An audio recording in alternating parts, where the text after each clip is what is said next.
Orando com os Salmos, hoje o Salmo 55. E qual é a mensagem por detrás desse salmo? Possivelmente um dos mais doloridos que Davi pôde compor.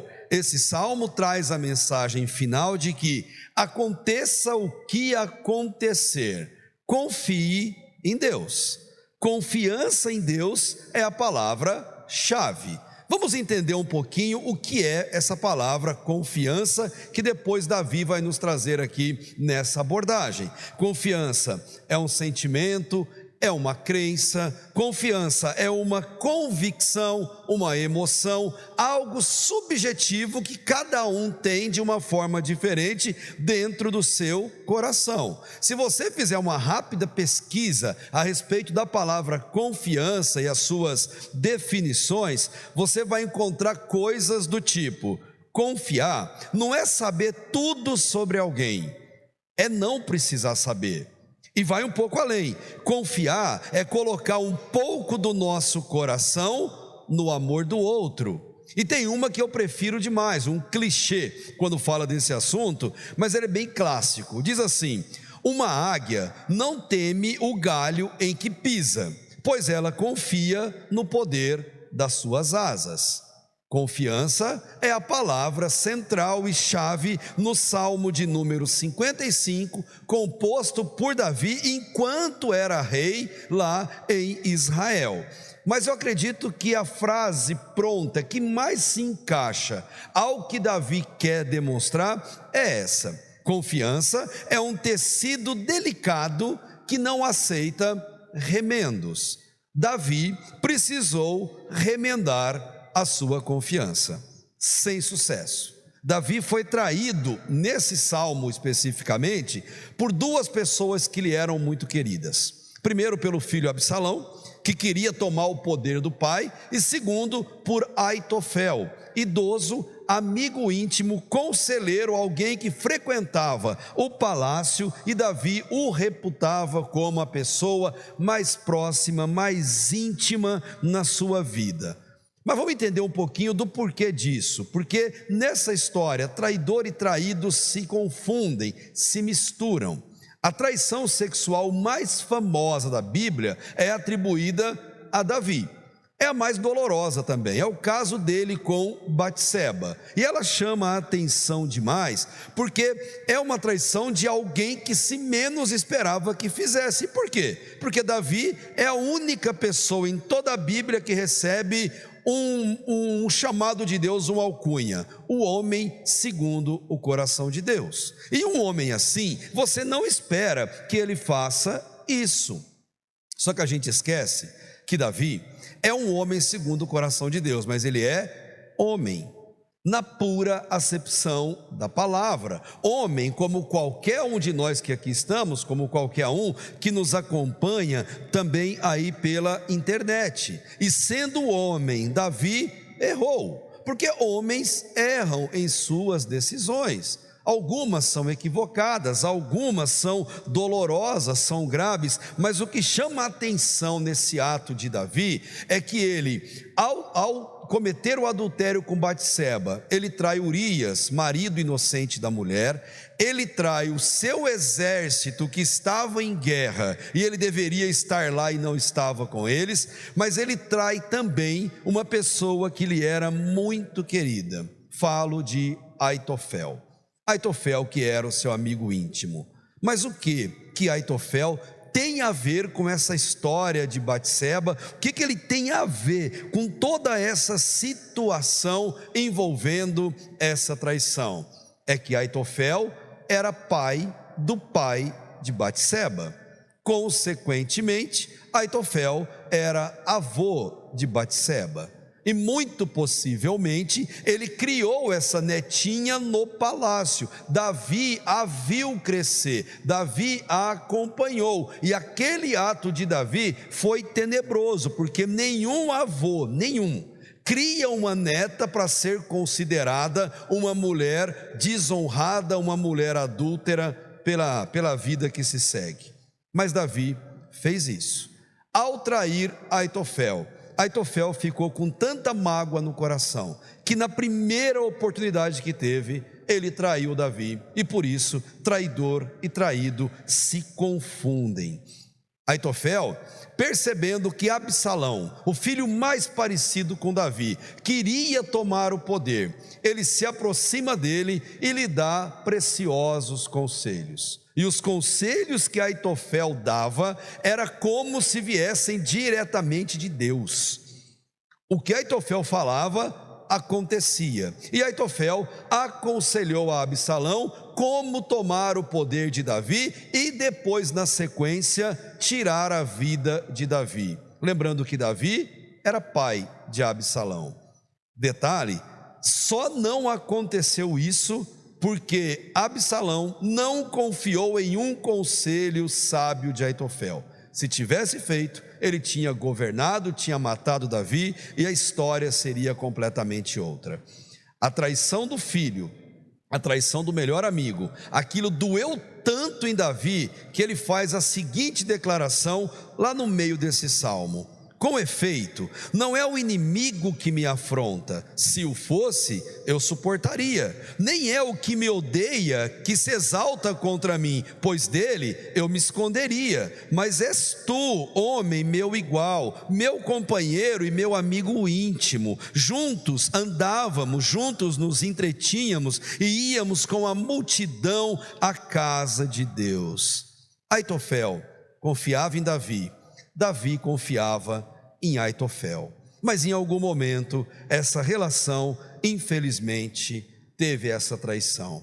E Davi, ele faz esse salmo, ele compõe esse salmo em forma de oração, em forma de lamento, em forma de louvor a Deus também, pela forma com que Deus conduziu todo esse processo. Na vida é necessário confiar em pessoas, confiar em instituições, confiar em coisas, confiar em objetos que são necessários, por exemplo, para o nosso trabalho. Confiança é necessário porque sem ela a gente não vive.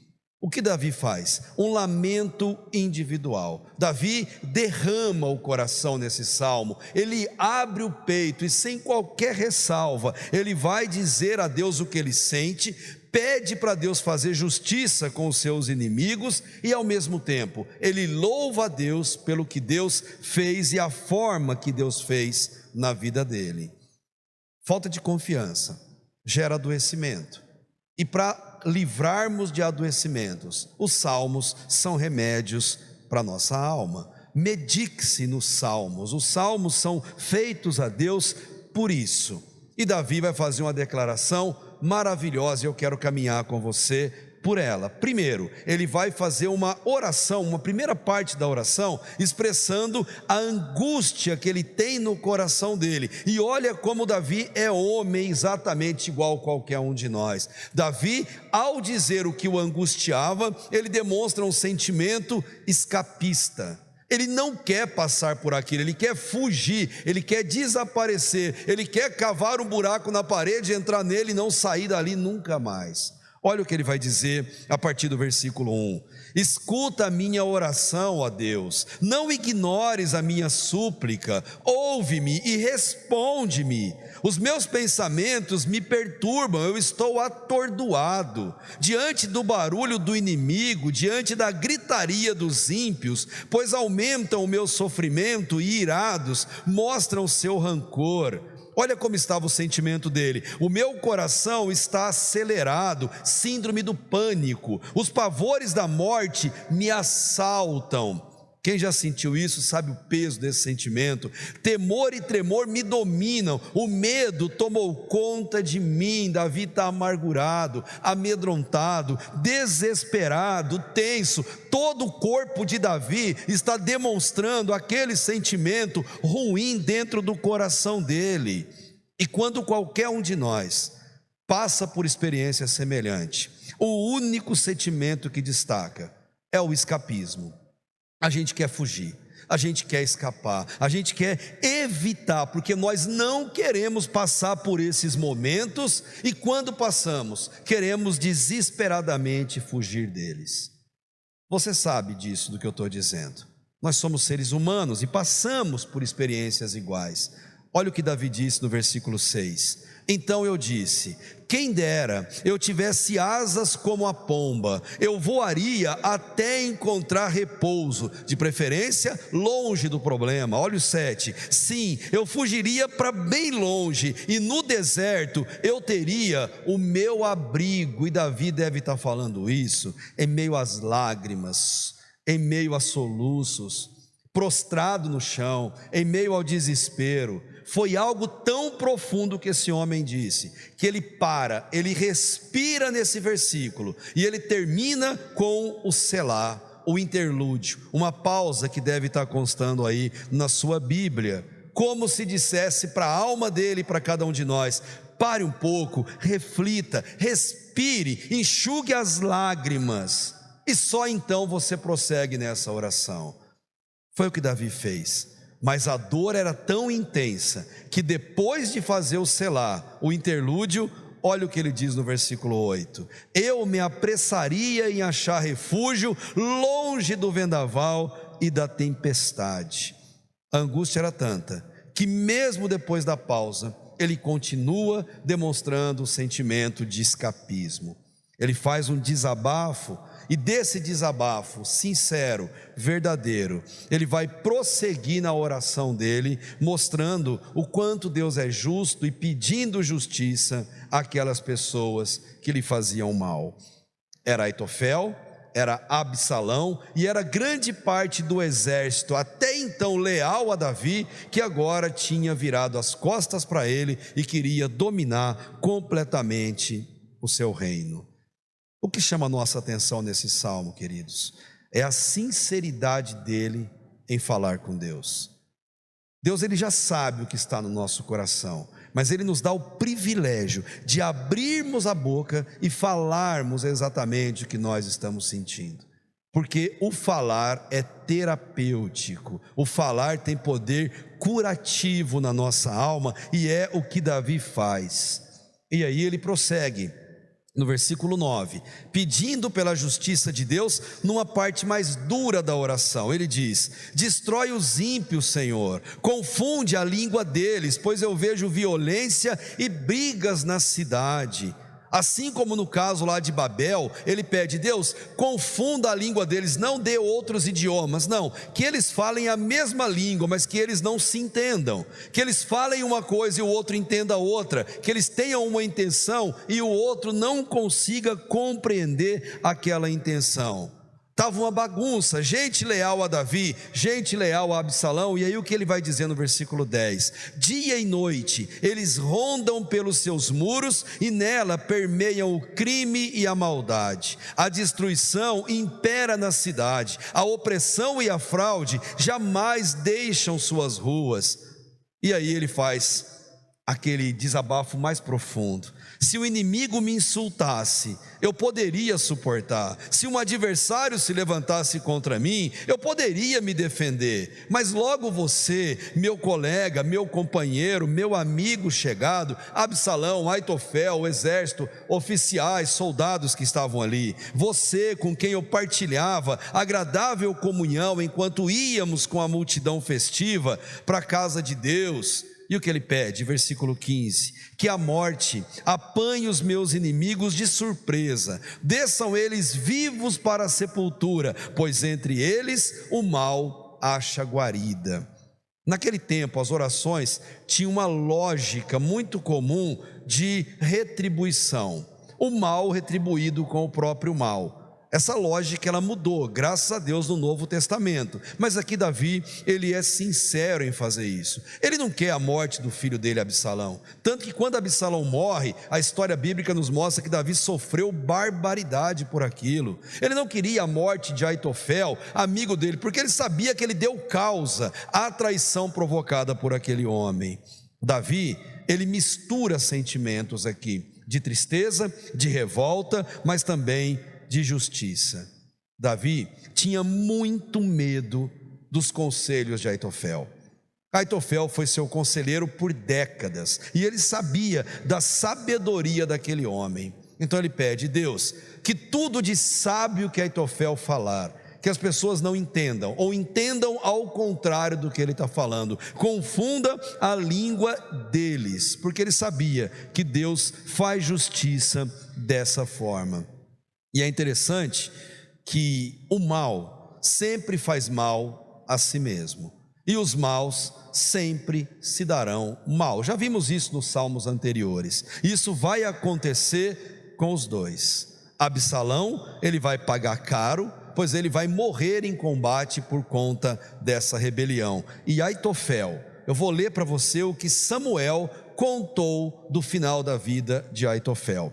Ele diz assim: quando Aitofel percebeu que o seu conselho não tinha sido seguido, ele selou o seu jumento, montou e partiu para sua casa na cidade, pôs todos os seus negócios em ordem e logo em seguida se enforcou. Aitofel deu fim à sua própria vida por conta daquele ato que ele não conseguia administrar, ele não conseguia suportar. E aí Davi vai terminar esse salmo, agora pedindo segurança, pedindo aquele sentimento que a gente carrega conosco, que nos dá paz, tranquilidade, disposição para enfrentar os desafios da vida. E como que ele vai fazer isso? Ele faz porque ele confia em Deus. Ele sabia que muito mais do que Aitofel, Deus é um amigo fiel, Deus é o nosso melhor amigo, Deus é um amigo que nunca vai trair a nossa confiança. Davi sabia disso, e Davi vai orar a Deus com essa sinceridade. Mas antes de ver o que Davi fala no final, eu me lembro de uma música de Davi Sasser, um cantor bem conhecido aqui no Brasil. Embora essa música não seja tão divulgada, a letra dela é muito interessante. Davi Sasser fala assim: eu não vou mais olhar para trás, o que passou não volta mais. Não temerei o que virá, minha esperança está em Deus. Cada lágrima que chorei, cada sonho que perdi, coloco aos teus pés. Levanta-me, Senhor, eu confio em ti, nada poderá me afastar de ti. Tu és a minha fonte, meu sustento, meu amigo fiel. Eu confio em ti e nada poderá me afastar de ti. Em todo tempo sei que estás comigo, pois é meu amigo fiel. Davi teve esse mesmo sentimento, e isso ele vai caminhar para o final do salmo. E se você observar a partir do verso 16: eu porém clamo a Deus e o Senhor me salvará. À tarde, pela manhã e ao meio-dia, eles tinham suas 3 horas de oração diária. Ao meio-dia choro angustiado e ele ouve a minha voz. Ele me guarda ileso na batalha, ainda que muitos estejam contra mim. Deus, que reina desde a eternidade, me ouvirá e os castigará. E aqui bem no meio do versículo, ele põe um selá, ele põe uma pausa. Ele está falando e no meio do versículo, como se ele engolisse seco, ele faz uma pausa e continua: pois jamais mudam sua conduta e não têm temor de Deus. Davi não está pedindo uma vingança baseada em mágoa ou revolta. Davi, ele está muito triste com aquilo que o seu exército fez, que o seu filho fez e que o seu amigo Aitofel fez. Ele faz uma oração muito dura, mas uma oração que, para ele colocar uma pausa no meio dela, a gente deve imaginar quantos minutos, quantas horas, ou talvez quantos dias demorou essa pausa, porque ele está orando a Deus pedindo justiça contra o seu principal filho, o seu filho mais querido, o seu filho mais amado. É muito pesado isso. Davi, ele fala, ele clama a Deus, e só Deus sabe quanto tempo isso durou. Então ele volta a orar, depois da pausa, e diz no versículo 20: aquele homem se voltou contra os seus aliados, violando seu acordo. Havia um acordo de amigo para amigo, como tem o caso de Jonatas no passado, e ele violou essa aliança, uma aliança tão importante. Por isso Davi desabafa, o verso 21: macia como manteiga é a sua fala, mas a guerra está no seu coração. Suas palavras são mais suaves que o óleo, mas são afiadas como punhais. Pareciam uma coisa, mas eram outra. A dor do salmista era tanta que ela era agravada pelo fato dos inimigos promoverem a sua destruição, enquanto falavam outra coisa completamente diferente. Quando Davi percebeu esse golpe que estava em andamento, foi tarde demais, não para Deus, porque Deus sempre tem o controle de tudo. Aconteça o que acontecer, confie em Deus. O conselho final que Davi dá a todos os adoradores verdadeiros de Deus é que Deus sempre faz justiça para o seu povo, julgando com retidão todas as causas que a gente tiver a enfrentar.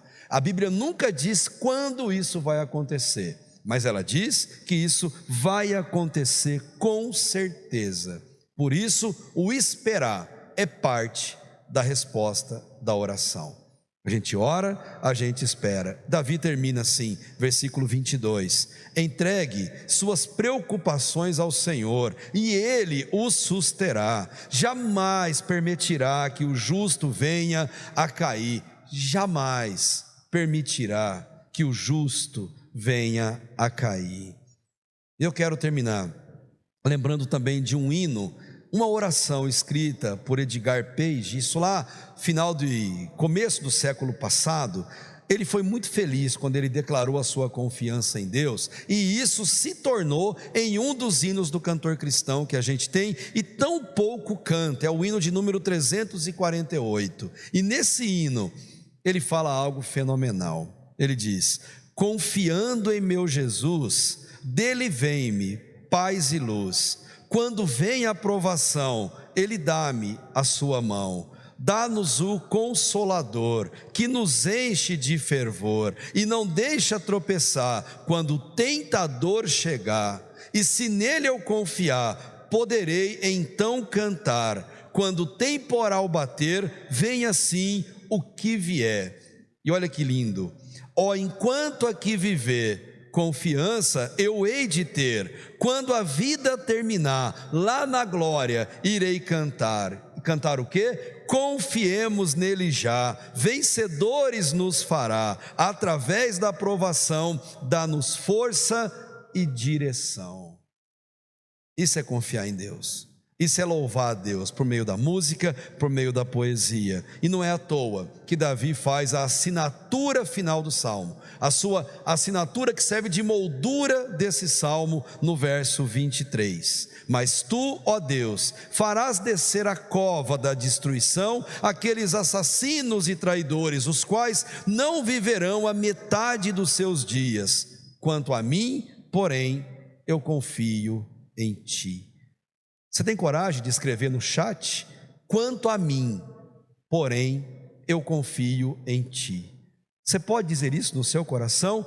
Quanto a mim, porém, eu confio em ti. Aconteça o que acontecer, confie em Deus. Deus tem o controle de todas as coisas. Da mesma forma como Davi, lance as suas ansiedades a Deus. Faça como Pedro, que tanto nos recomendou a lançar sobre ele a nossa ansiedade, porque ele sabe o que está fazendo conosco. Queridos, Deus sabe exatamente o que está fazendo. Deus nunca é pego de surpresa. O conselho bíblico, ele vale para cada um de nós nos nossos dias também. Confie plenamente em Deus. O seu Deus, Ele sabe o que está fazendo. Você pode dizer amém? Amém. Se você crê nisso, feche teus olhos, curve a sua cabeça e vamos orar a Deus. Pai, que privilégio, Deus, é olhar para a Tua palavra e ser alimentado por ela, ser ministrado por ela, Deus, e ser curado por ela, por esse remédio para as nossas almas. Ensina-nos, ó Deus, a confiar, Pai, a depositar a nossa confiança e a ter, Deus, segurança na decisão que tomamos. Pai, ajuda-nos a fazer a sua vontade, a viver da maneira que agrada ao seu coração santo, Pai, e cuida de nós em todas as circunstâncias da vida. Nos ensine, Deus, a viver em confiança, Pai, pois sabemos que o Senhor não erra um só traço da nossa história. O Senhor não perde um só segundo do controle sobre as nossas vidas, e por isso, Deus, nós te amamos e declaramos o nosso amor ao Senhor, e declaramos, Pai, que confiamos no Senhor hoje, como confiamos ontem, e como confiaremos muito mais amanhã. Ajuda-nos a ter esse coração, ajuda-nos a descansar na certeza, Deus, de que o Senhor cuida de nós. Que bom, Pai, é ter essa convicção na nossa vida. Abençoa, Deus, cada um que ora conosco, cada um, Deus, que enviou o seu pedido de oração, a sua gratidão, Pai, por meio do chat, cada um, Deus, que declara com verdade do coração: quanto a mim, porém, eu confio em Ti. Faça disso, Deus, uma verdade na vida de todos nós que oramos juntos, pois por isso te louvamos e declaramos nossa confiança e amor no Senhor, e o fazemos em nome de Jesus. Amém. Amém.